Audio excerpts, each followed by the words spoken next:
우리 옆에 분하고 인사하십시다. 안녕하세요. 반갑습니다. 주의 이름으로 환영합니다. 우리가 이 타락한 세상에 살고 있다 보니까요, 인생살이가 참 고달프지요. 자명하고도 널리 인정되고 있는 사실입니다. 오늘도 멀게는 이스라엘과 이스라엘이 전쟁을 하다가 어떻게 겨우겨우 휴전했습니다. 그런 나라에 사는 사람들 고생이 말이 아니겠지요. 러시아와 우크라이나 수년째 전쟁하고 있습니다. 그런 나라에 사는 시민들 얼마나 고생스러울까요? 또 가깝게는 어떤 부부는 노년에도 자립하지 못하는 자녀들 때문에 계속 일을 해야 하고요.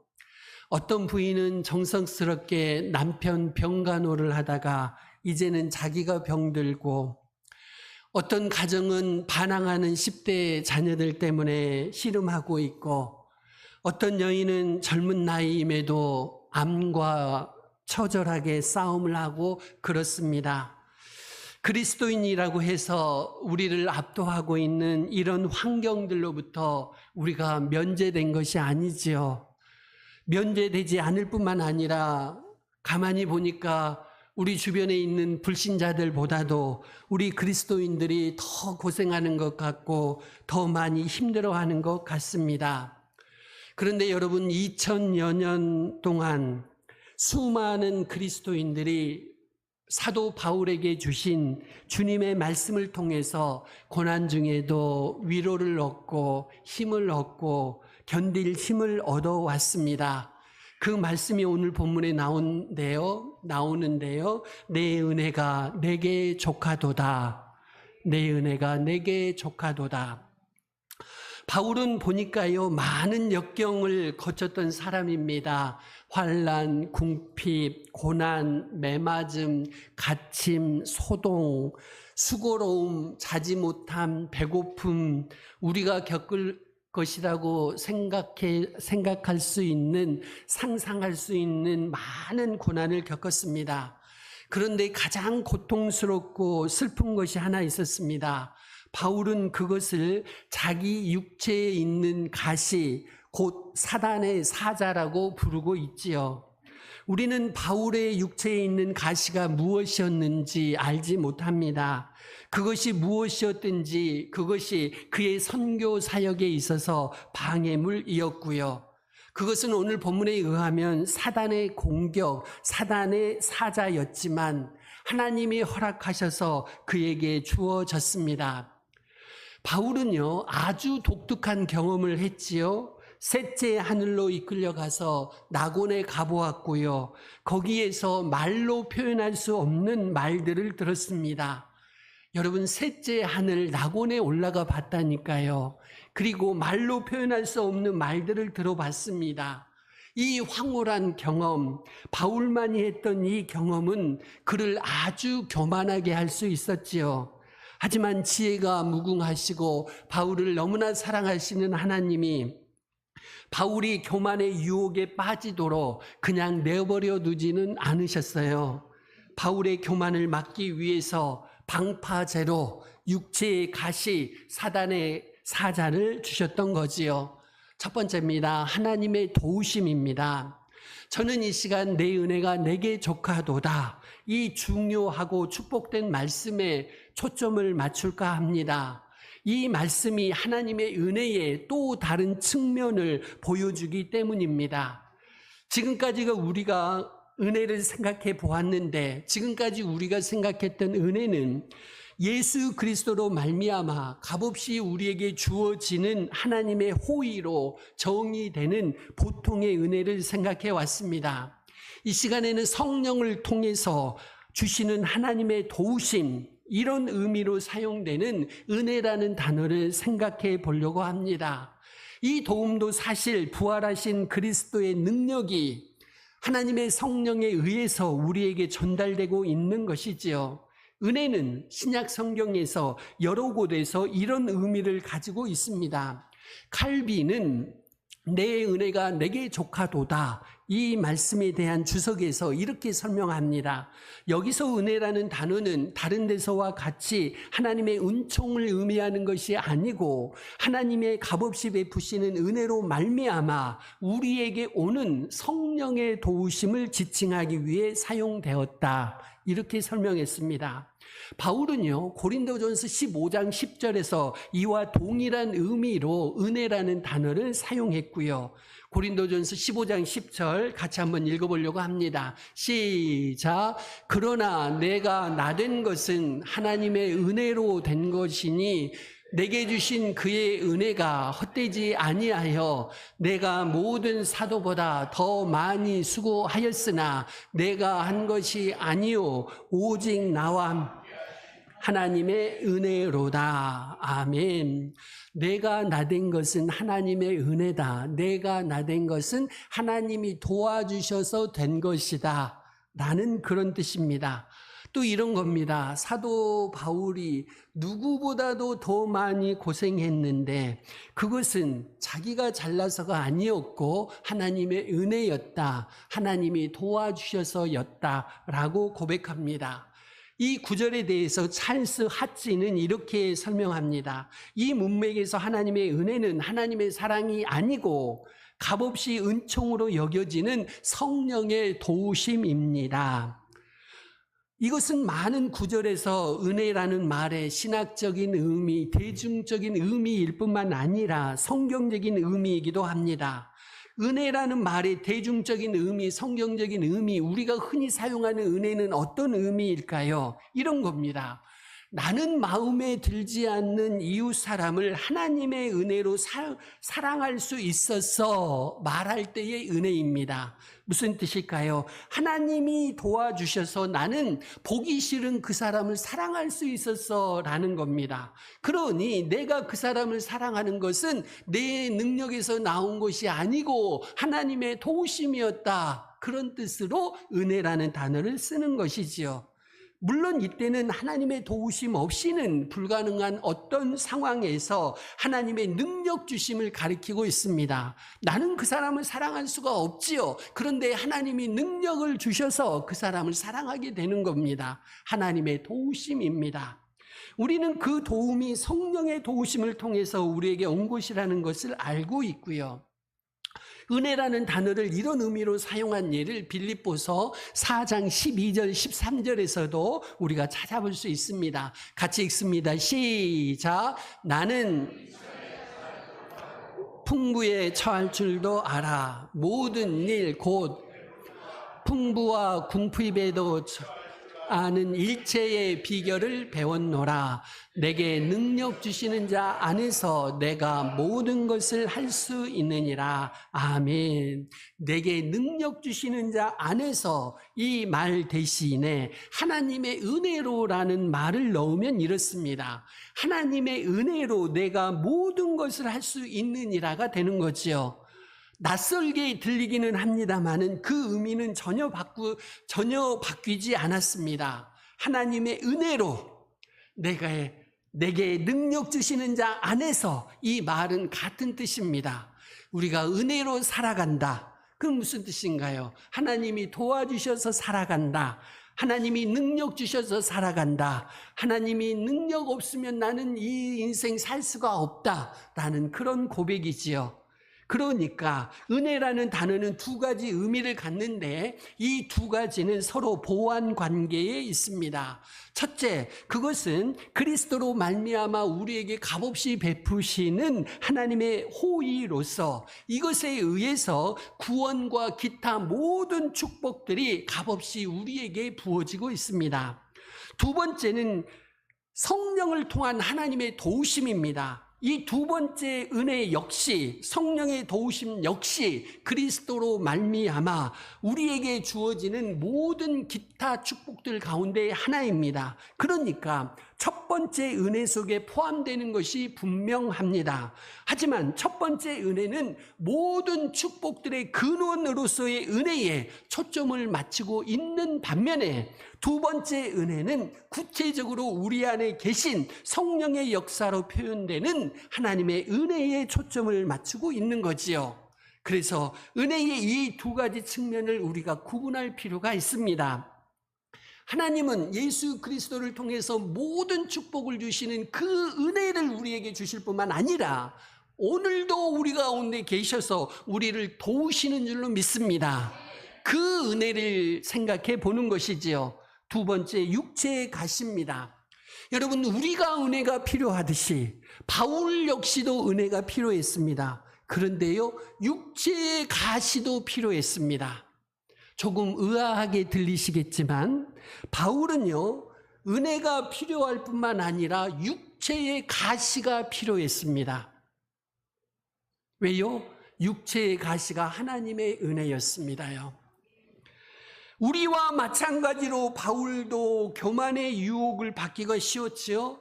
그것을 막기 위해서, 바울이 교만해지는 것을 막기 위해서 가시가 주어졌던 것이지요. 7절에서 바울은요, 너무 자만하지 않게 하시려고 라는 말을 반복해서 하고 있습니다. 같이 읽습니다. 시작.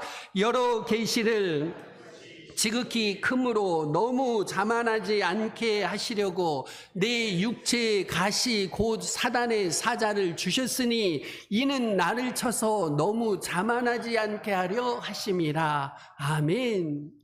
여러분, 이 육체의 가시 감기 정도로 생각하시면 안 됩니다. 다리 부러진 거 이런 정도로 생각하시면 안 됩니다. 바울을 평생에 걸쳐서 괴롭혔던 겁니다요. 어떤 분은 간질이라고도 하고, 어떤 분은 우울증이라고도 하고, 어떤 분은 편두통이라고도 하고, 여러 가지 추측을 합니다. 하여튼 이 육체의 가시는요, 아스피린 먹고 낫는 정도의 그런 질병이 아닙니다. 병원 몇 번 쫓아다닌다고 낫는 그런 게 아니었어요. 평생에 걸쳐서 바울을 괴롭혔던 것입니다요. 그런데 하나님이 그것을 주신 목적을 바울은 분명하게 인식하고 있습니다. 바울은 주님이 그것을 자기에게 주신 목적을 두 번에 걸쳐서 기록하지요. 너무 자만하지 않게 하시려고. 쉽게 말씀드리면 교만을 막기 위해서였습니다요.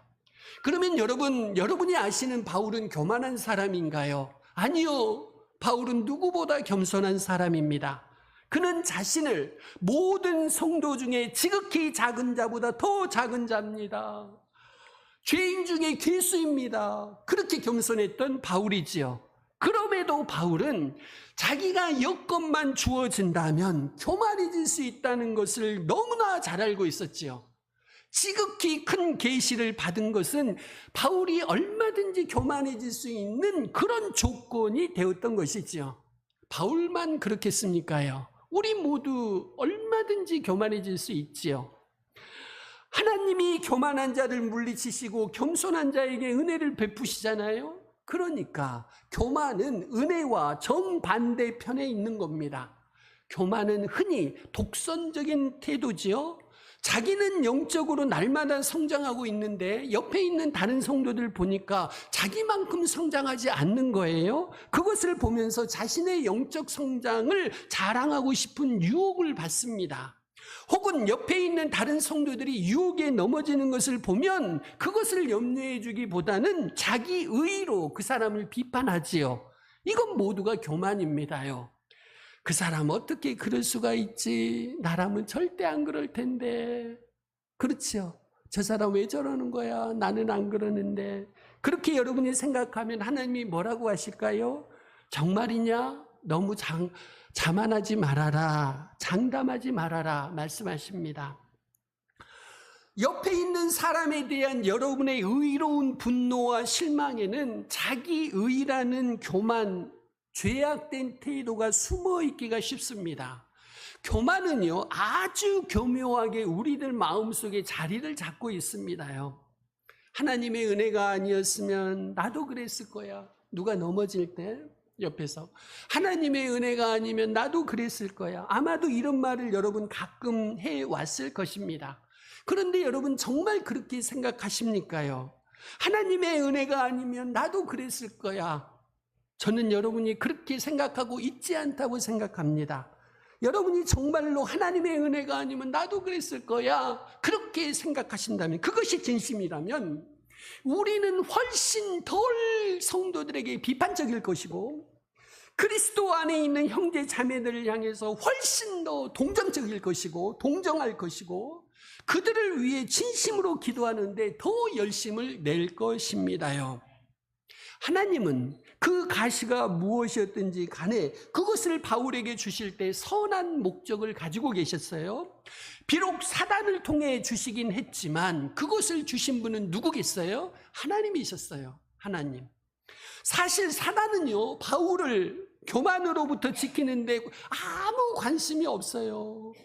사단은 교만으로부터 바울을 지키는데 전혀 관심이 없다니까요. 오히려 그 반대로 사단은 바울이 교만해지도록 옆에서 박수치고 응원해주는 그런 입장에 있지요. 하나님과 바울 사이를 갈라서 바울이 하나님으로부터 등을 돌리기를 사단은 원하고 있었습니다. 그러나 마치 욥의 곤경에 대해서 하나님과 사단이 다른 목적을 가지고 있었던 것처럼 바울의 육체의 가시에 대해서도 하나님과 사단은 전혀 다른 목적들을 가지고 있었지요. 여러분에게 고통스러운 것이 있으신가요? 하나님은 결코 아무 목적도 없이 고통을 자녀들에게 허락하지 않으십니다요. 고통을 우리의 선을 위해 사용하실 경우에만 우리에게 허락하셔요. 고통을 절대로 헛되게 하지 않으십니다. 언제나 고통이 합력하여 우리의 궁극적인 선을 이루게 역사하십니다. 우리가 그분을 더 닮아가게 하시는 것이지요. 바울의 가시에 대한 하나님의 목적은 분명히 오늘 본문에 밝혀져 있습니다. 너무 자만하지 않게 하시려고. 하지만 우리 삶의 고통을 허락하시는 하나님의 목적을 명확하게 알지 못할 때가 훨씬 더 많지요. 사실 우리가 당하는 많은 고통들이 전혀 이치에 닿지 않는 것처럼 보입니다. 그냥 이유 없이 온 것 같아요. 까닭 없이 오는 것 같습니다. 하나님은 욥의 끔찍한 고통에 대해서 욥기에서 단 한 번도 욥에게 그 목적을 설명해 주신 적이 없었어요. 욥은 영문도 모르고 까닭도 모르고 그저 고통을 당할 수밖에 없었던 거지요. 되게 우리도 그런 경험을 하면서 살아가지 않습니까요?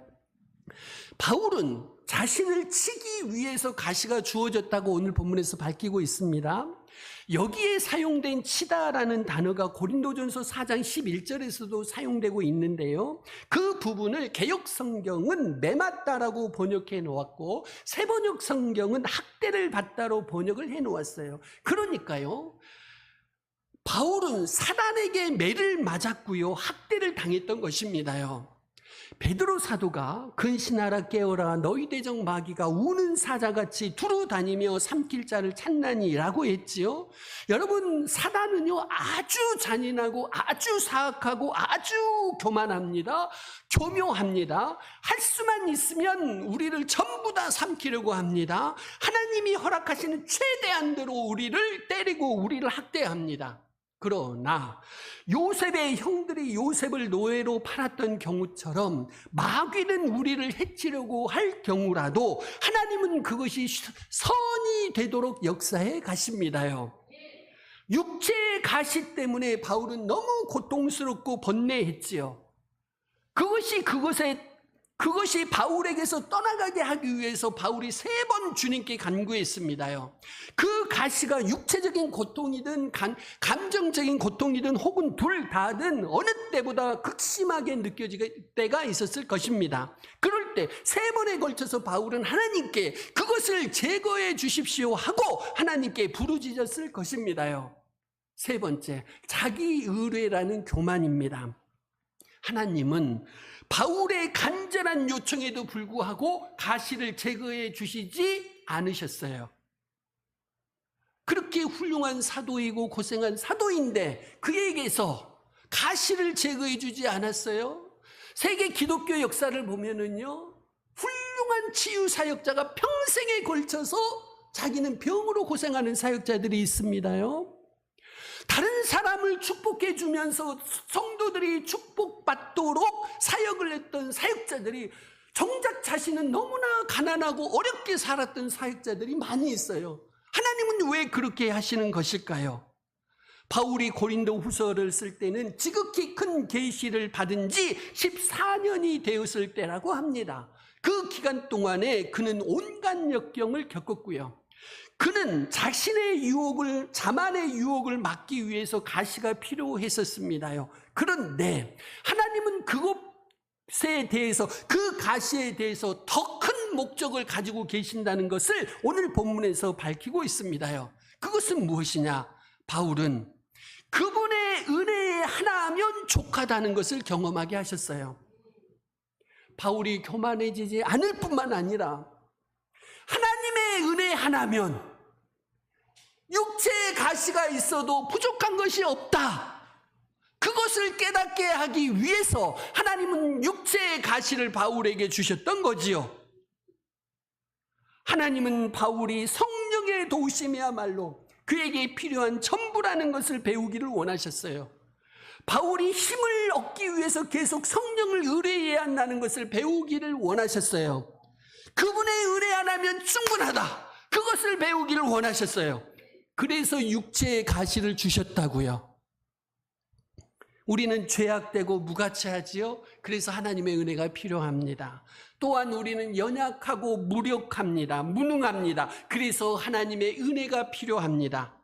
은혜는 자기의라는 교만의 반대인 것과 똑같이 은혜는 자기의라는 교만의 반대입니다요. 자기의라는 죄는 에덴 동산 타락까지 거슬러 올라가고 있습니다.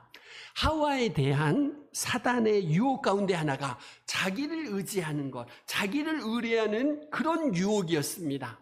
사단이 하와에게 너희는 하나님과 같이 되어 선악을 알게 돼 라고 말하지요. 창세기 3장 5절 같이 읽습니다. 시작. 너희는 먹는 날에는 너희 눈이 밝아져 같이 되어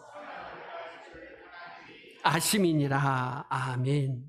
우리 인간은 하나님께 의지하면서 살도록 만드셨어요. 육체적으로 우리는 그분을 힘입어 살며 기도하며 존재합니다. 영적으로는 나를 떠나서는 너희가 아무것도 할 수 없다. 예수님의 말씀처럼 우리는 하나님을 떠나서는 영적으로 아무것도 할 수 없습니다. 하나님은 우리가 의식적으로 그리고 계속적으로 그분을 의지하도록 창조 때부터 의도하고 계셨어요.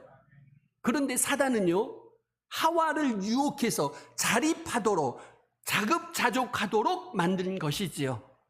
에덴 동산에서의 타락 이래로 하나님은 줄곧 자기 백성들로 하여금 그들이 온전히 하나님께 의존하고 있다는 것을 깨닫게 하려고 하나님이 노력해 오셨습니다. 이를 위해서 그분은 오직 그분만을 바라볼 수밖에 없는 극한 상황에 자기 백성들을 처하게 두셨던 것이지요. 그리고 그들의 필요를 기적적으로 채워주셨습니다. 이스라엘 백성들이 광야 40년 동안 생활을 했습니다. 이후에 모세가 신명기 8장에서 그들의 경험을 정리했는데요, 아주 단순하게 정리했습니다. 하나님은요, 이스라엘 백성을 낮추셨습니다. 이스라엘 백성을 굶게 하셨습니다. 시편 107편 5절의 설명이 그렇습니다. 같이 읽습니다. 시작. 줄이고 목이 말라 그들의 영혼이 그들 안에서. 이스라엘 백성이 아주 극한 상황에 처했으며 온전히 하나님을 의존할 수밖에 없었어요. 광야에서는 이스라엘 백성들이 스스로 할 수 있는 게 없었다니까요. 거기서 농사를 짓겠습니까? 사냥할 것이 있겠습니까? 그저 하나님만 바라볼 수밖에 없는 상황으로 하나님이 이끄셨고 만들어 가셨던 거지요. 왜요? 하나님만을 온전히 의존하도록 그렇게 만드셨던 것입니다. 그렇게 그들이 하나님을 의지할 때 하나님은 그들이 알지 못했던 음식을 그들에게 먹이셨습니다. 사람이 하나님의 말씀으로 산다는 것을 그들에게 가르치셨죠. 하나님 자신이 그들을 먹이고 계신다는 사실, 그들은 날마다 그분의 공급에 의존하고 있다는 사실을 그들이 확실히 알기를 원하셨던 겁니다. 그래서 광야 40년 세월을 두셨던 것이고요. 오늘 우리도 그렇습니다. 우리는 삶의 모든 영역에서 온전히 하나님께 의존하고 있습니다. 끊임없이 여러분이 기억하고 계셔야 돼요. 여러분이 가지신 것 중에 모든 것 하나님의 것임을 고백하시기를 바랍니다. 그냥 듣기 좋은 소리로 말하라는 게 아니고 진심으로 여러분이 가진 모든 것 하나님이 주신 것임을 믿으시고 그렇게 고백하셔야 돼요. 여러분이 가지신 제일 중요한 호흡 여러분의 것인가요? 아니요. 지금이라도 거두어 가시면 여러분의 것 아닙니다. 여러분의 건강 지금이라도 거두어 가시면 여러분의 것 아닙니다. 여러분의 재산 지금이라도 손대시면 여러분의 것 아닙니다. 여러분이 지금 누리고 있는 모든 것은 하나님이 은혜로 주신 것입니다요. 그것을 깨닫도록 하나님의 은혜로 살고 있다는 것을 깨닫도록 바울에게 뭘 주셨다고요? 육체의 가시를 주셨던 것이지요. 우리는 매일 아침 만나를 모을 필요는 없습니다. 하나님이 우리를 얼마나 사랑하시는지, 얼마나 은혜를 주시는지, 하루를 살아가기 위해 필요한 양식 찬장이나 냉장고에 이미 들어 있습니다. 여러분 먹기 싫어서 딴 것 먹으려고 하니까 그거 안 여는 것이지 그 안에 여러분 오늘 먹을 거 충분히 다 들어 있습니다요. 이런 상황에서 우리가 하나님께 의존하고 있다는 것을 잊어버리기가 너무 쉬워요. 다 있잖아. 찬장 속에, 냉장고 속에. 그런데 사실은요, 광야의 이스라엘 백성들 못지않게 우리는 날마다 물과 음식에 대해서 하나님께 의존하고 있습니다요. 하나님이 40년간 날마다 기적을 계속 베푸시면서 이스라엘 백성들을 부양해 오셨어요. 하나님은 또한 오랜 세월 동안 그분의 섭리적인 환경을 통해서 오늘 저와 여러분을 부양해 오신 줄로 믿습니다. 하나님은 이스라엘 백성에게 그들이 하나님께 의존하고 있다는 사실을 깨달으며 기억하기를 원하셨지요. 그래서 하나님을 바라볼 수밖에 없는 환경과 기적적인 공급을 통해서 그들의 관심을 끄셨고 배우기 힘든 교훈을 그들에게 가르치셨던 거지요. 그런데 이스라엘 역사를 보면 불행하게도 그들은 그것을 잊어버렸어요. 그렇다면 우리는 말할 필요가 없겠지요. 하나님이 일상적인 방법으로 평범한 방법으로 우리의 필요를 날마나 공급해 주시는 지금은요, 우리가 그 교훈을 잊어버리는 것이 얼마나 더 쉬운지 모릅니다. 하나님께 의존하며 날마다 살아가고 있다는 것을 우리는 너무 쉽게 잊어버립니다. 그래서 하나님께서 우리에게 가시를 주시는 것입니다요. 여러분의 가난 은혜인 줄로 믿습니다. 아멘이 안 되시지? 가난이 은혜라고 그러니까 지긋지긋하지? 하나님 이 지긋지긋한 가난이 무슨 하나님의 은혜입니까? 목사님 미치셨군요. 날이 더우니까 헛소리 하시네. 그럴지 모르지만 그 가난이 여러분을 하나님께로 이끌고 있잖아요. 그래서 하나님의 은혜입니다. 여러분의 질병 하나님의 은혜입니다. 그래서 하나님께 한 발이라도 더 가시잖아. 자녀들 속썩이는 거 하나님의 은혜인 줄로 믿습니다. 하나님 앞에 그것 때문에 한 걸음 나오잖아요. 그거 아니면 여러분 안 나올 사람들이니까, 그거 아니면 떠날 사람들이니까 여러분을 붙잡으시려고 여러분에게 가시를 주시는 것입니다요. 잘 먹고 잘 살고 건강하고 오래 사는 것이 축복이 아닙니다. 예수 안 믿고 잘 먹고 잘 사는 것은 저주입니다, 여러분. 예수 안 믿고 건강한 건 저주입니다. 그 사람 예수 앞에 오질 않으니 저주지요. 우리가 영적인 영역에서 하나님께 의존하고 있다는 것을 배우기 위해 배우는 것은 한층 더 어렵습니다.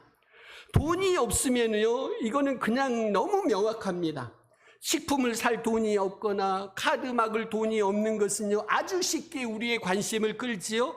그 필요는 명확합니다. 돈이 필요합니다. 돈은 있든지 없든지 둘 중에 하나니까요. 가장하는 거, 위장하는 거 할 수 없습니다. 그런데요, 영적인 영역에서는 얼마든지 우리가 가장할 수 있고 위장할 수 있습니다. 믿음은 없으면서도 가장하고 위장할 수 있어요. 그것을 인간적인 자원으로 교회 생활하면서 터득한 처세술로 오랫동안 지탱할 수가 있다니까요. 얼마든지 믿음 좋은 척 신용할 수가 있습니다. 어쩌면 주일학교에서 가르칠 수도 있고 성가대에서 찬양할 수도 있고 집사나 장로나 목사로 봉사할 수도 있습니다요. 믿음이 없으면서도 얼마든지 영적인 영역에서는 위장하고 가장할 수 있다는 이야기지요. 육적인 영역에서 언제든지 공경에 빠질 수 있다는 사실과 육체적인 필요에 대해서 내가 정말 하나님께 의존하고 있다는 사실은 내가 영적으로 하나님께 의존하고 있다는 것을 날마다 우리로 하여금 되새기게 하는 역할을 하고 있습니다. 육적인 면에서의 의존은 영적인 면에서의 의존을 보여주고 있습니다. 나를 떠나서는 너희가 아무것도 할 수 없습니다. 예수님의 말씀을 생각나게 하지요. 우리가 이스라엘 백성들만큼 하나님께 의존하고 있다는 사실을 생각나게 합니다. 여러분, 하나님이 만나를 하늘에서 내려주시기를 날마다 기다려야 하는 것처럼 그렇게 분명하게 우리에게 드러나지 않을지라도 우리의 하나님께 대한 의존은 그것 이상으로 실제적이고 절실합니다. 우리는 모든 영역에서 하나님께 의존하고 있습니다요. 특별히 영적인 영역, 우리의 씨름이 혈과 육에 대한 것이 아니고 하늘에 있는 악한 영들에 대한 것이라면 영적인 영역에서 우리가 얼마나 더 하나님께 의존하고 있겠습니까요? 그러니 여러분들이요, 여러분에게 있는 가시에 대해서 불평하지 마시고 하나님의 은혜로 받아들이시기를 바랍니다.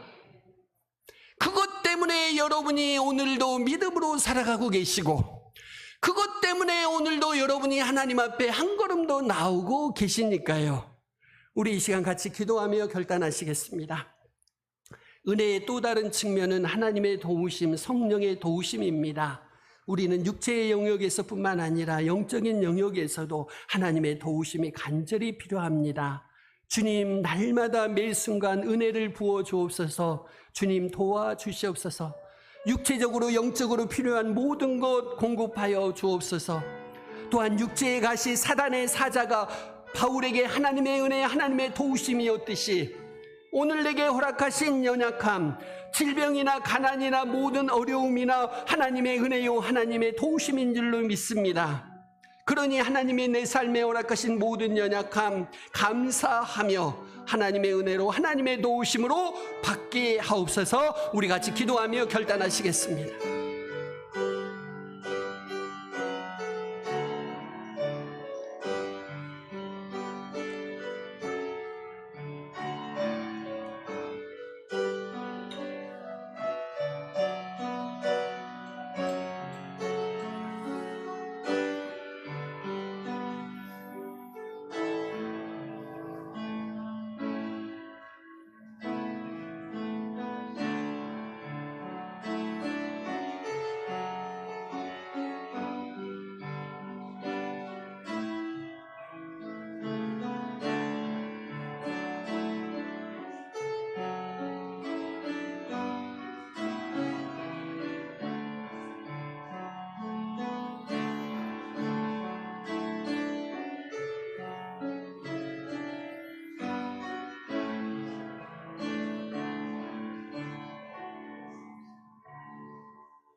하나님 아버지, 우리는 모든 영역에서 하나님께 의존하고 있습니다.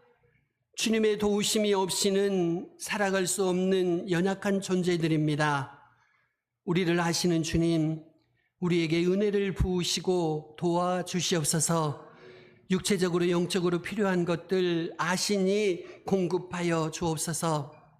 또한 육체의 가시 사단의 사자까지도 바울에게 하나님의 은혜요 하나님의 도우심이었듯이 오늘 우리 삶에 허락하신 모든 연약함 하나님의 은혜로 하나님의 도우심으로 받게 하옵소서. 살아계신 예수님의 이름으로 기도합니다. 아멘.